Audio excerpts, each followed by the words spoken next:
ہمارے ملک کے معروف دینی درسگاہ جامعہ معہد الخلیل اسلامی بہادر آباد شعبہ تعلیمات کے نائب حضرت مولانا عظیم معین صاحب دامت برکاتہم تشریف لائے ہیں۔ میں یہاں آمد پر حضرت کا شکریہ ادا کرتا ہوں اور دعا گو بھی ہوں کہ اللہ تعالیٰ ان کی خدمات کو قبول فرمائے۔ معروف مذہبی اسکالر بھی ہیں، پورے ملک میں جگہ جگہ بیانات کے لیے بھی جاتے ہیں، آج ہمارے پاس بھی تشریف لائے، ہم ان کے ممنون بھی ہیں۔ اللہ سے دعا ہے کہ اللہ تعالیٰ ان کی حفاظت فرمائے اور ان کی دینی خدمات کو قبول فرمائے۔ حضرت مولانا عظیم معین صاحب آپ حضرات کے سامنے مختصر مخاطب ہوں گے، تشریف لاتے ہیں مولانا عظیم معین صاحب، اور ادارے کے بانی مولانا عبداللطیف رحمہ اللہ کے برادر مولانا عبدالقادر صاحب مولانا عظیم معین صاحب کو اجرک کا ایک تحفہ بھی پیش کریں گے۔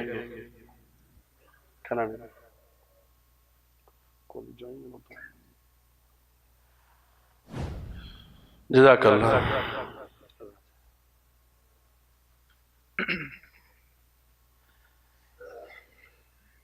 بسم اللہ الرحمن الرحیم۔ الحمدللہ وکفا والصلاة والسلام علی سید الرسل وخاتم الانبیاء وعلی آلہ المجتبى اما بعد، فاعوذ باللہ من الشیطان الرجیم، بسم اللہ الرحمن الرحیم۔ اہدنا الصراط المستقیم، صدق اللہ العظیم وصدق رسولہ النبی الکریم، ونحن علی ذلک لمن الشاہدین والشاکرین، الحمد للہ رب العالمین۔ بزرگان محترم اور میرے عزیز طالب علم ساتھیوں، یہاں آنے کا مقصد ہرگز بھی کچھ دینا نہیں ہے، بلکہ اس سیاحکار کا یہاں آنے کا مقصد یہاں سے کچھ حاصل کرنا ہے۔ ماشاءاللہ یہ گلدستہ اور یہ جو ایک باغ حضرت مولانا فخر الدین صاحب نے لگایا ہے، اس باغ کی خوشبوؤں سے معطر ہونا ہے اور اس باغ کو لہلہاتے ہوئے دیکھ کر اللہ تعالیٰ کا شکر ادا کرنا ہے۔ ایک قرآن کی آیت میں نے آپ کے سامنے تلاوت کی ہے مختصراً۔ آپ جانتے ہیں کہ اہدنا الصراط المستقیم ہر نماز میں ہر رکعت میں ہی پڑھی جاتی ہے۔ سورہ فاتحہ کے اندر یہ ایک دعا ہے۔ احادیث کے اندر اللہ کے رسول صلی اللہ علیہ وسلم سے بہت ساری دعائیں منقول ہیں، ہمارے سب طالب علم ساتھی پڑھتے رہتے ہیں۔ اللہم انا نسألک علما نافعا وعملا متقبلا ورزقا واسعا وشفاء من کل داء، اللہم انا نسألک العفو والعافیہ، ہزاروں دعائیں ہیں۔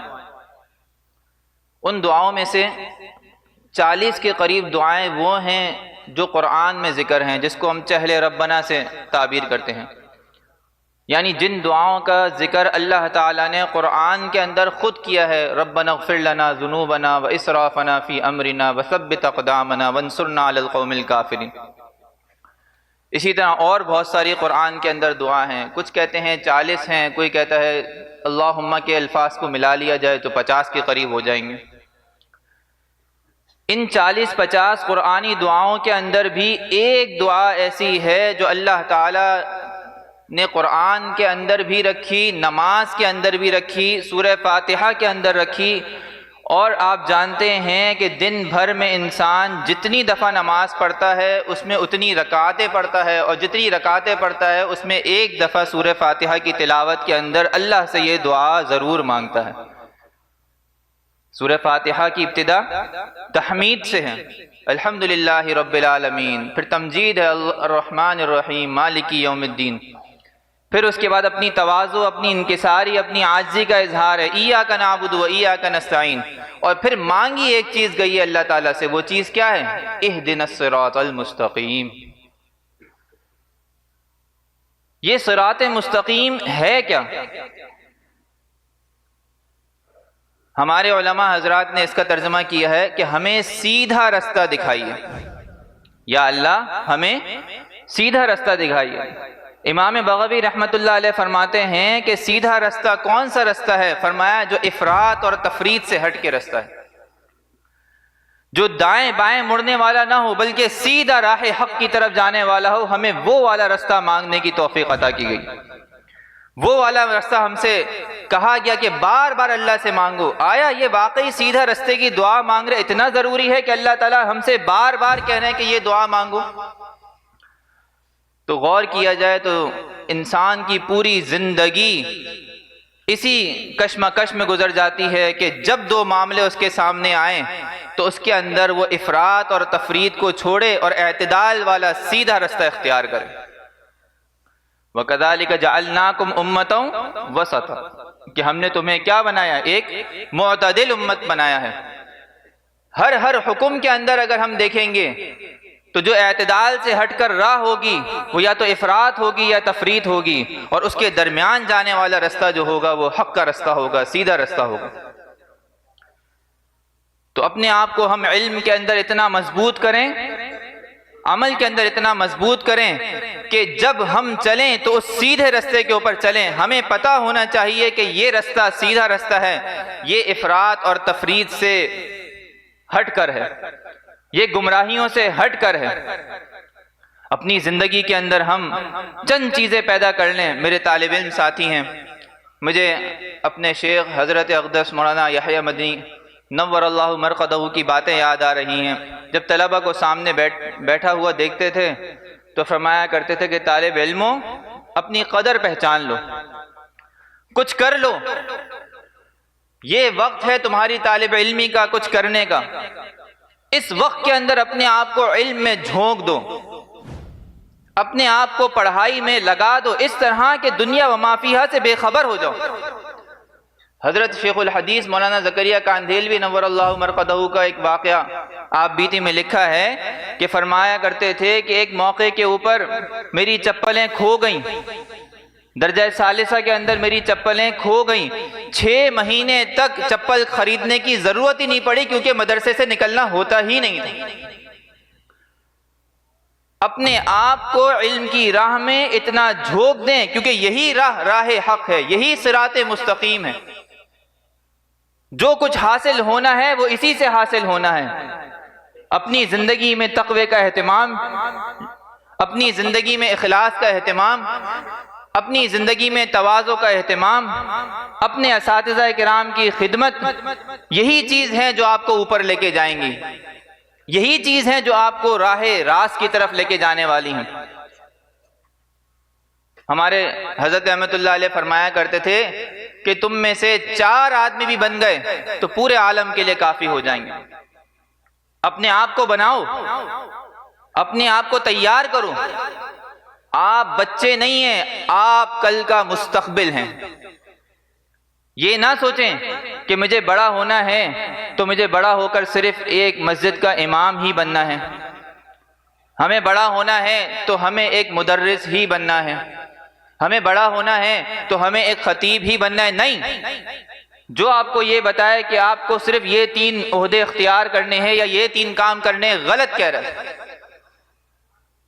اگر آپ کو معیشت کی لائن میں لگا دیا جائے تو آپ بہترین تاجر بنیں، آپ ایماندار تاجر بنیں، آپ دیانتدار تاجر بنیں۔ اگر آپ کو کسی اور فیلڈ کے اندر لگا دیا جائے، آپ کو وکیل بنا دیا جائے تو آپ امانت دار وکیل بنیں، آپ دیانتدار وکیل بنیں۔ اگر آپ کو کسی اور فیلڈ کے اندر لگا دیا جائے، ٹیکنالوجی کی فیلڈ میں لگا دیا جائے، آپ کو سیاست میں لگا دیا جائے، کوئی آپ کو یہ سبق پڑھائے کہ نہیں اس کے اندر مولویوں کا کیا کام، نہیں، کوئی شعبہ ایسا نہیں ہے جس کے اندر ہمارا کام نہیں ہے۔ ہر شعبے کے اندر امانت دار لوگوں کی ضرورت ہے، ہر ادارے میں دیانت دار لوگوں کی ضرورت ہے، ہر ادارے کے اندر، ہر شعبے کے اندر بہترین انسانوں کی ضرورت ہے۔ آپ نے سب سے پہلے بہترین انسان بننا ہے۔ حضرت احمد اللہ علیہ فرمایا کرتے تھے کہ عالم بننا تو بہت دور کی بات ہے، سب سے پہلے اچھے انسان بنو۔ جو انسان اچھا بن جائے گا، اچھا انسان کون ہوگا کہ اس کی ذات سے کسی دوسرے کو تکلیف نہیں پہنچے گی، وہ فیصلہ کرے گا تو انصاف کے تقاضوں کے ساتھ کرے گا، وہ بات کرے گا تو سچ بولے گا، وہ جھوٹ کا سہارا نہیں لے گا، وہ معاملہ کرے گا تو دھوکہ دہی سے کام نہیں لے گا، وہ غدر سے کام نہیں لے گا۔ ایسے افراد جب معاشرے کے لیے تیار ہوں گے تو چاہے وہ جس ادارے میں بھی جائیں، چاہے وہ اسکول میں جائیں، چاہے کالج میں جائیں، چاہے ہسپتال میں جائیں، چاہے وکیل کی عدالت میں جائیں، چاہے دیگر کسی اداروں کے اندر داخل ہوں، چاہے وہ سیاست کے میدان میں قدم رکھیں، وہ اپنی امانت، دیانت، سچائی، پاکیزگی، طہارت کی وجہ سے ہر ادارے کو فائدہ پہنچائیں گے، ہر ادارے کے لیے زرخیزی کا باعث بنیں گے، ہر ادارے کے لیے جو ہے وہ ترقی کا باعث بنیں گے۔ آج سے ہم ارادہ کر لیں کہ ہم نے دین تو حاصل کرنا ہے اپنی زندگی بہتر کرنے کے لیے، ہم نے علم سیکھنا ہے اپنے آپ کو بہتر کرنے کے لیے، اپنی اصلاح کرنے کے لیے، اور پھر اس کے بعد ہم دنیا کے جس میدان میں جائیں گے اپنے اس دین کے اوپر مکمل اور پابندی کے ساتھ عمل کریں گے۔ جو ہم نے سیکھا ہے اس کو ہم پورے عالم میں سکھائیں گے۔ سب اس کی دعا کرتے ہیں نا؟ اللہ تعالیٰ سے دعا ہے کہ اللہ تعالیٰ ہمیں کچھ سمجھنے کی اور اس پر عمل کرنے کی توفیق عطا فرمائے، آمین۔ وآخر دعوانا ان الحمد للہ رب العالمین۔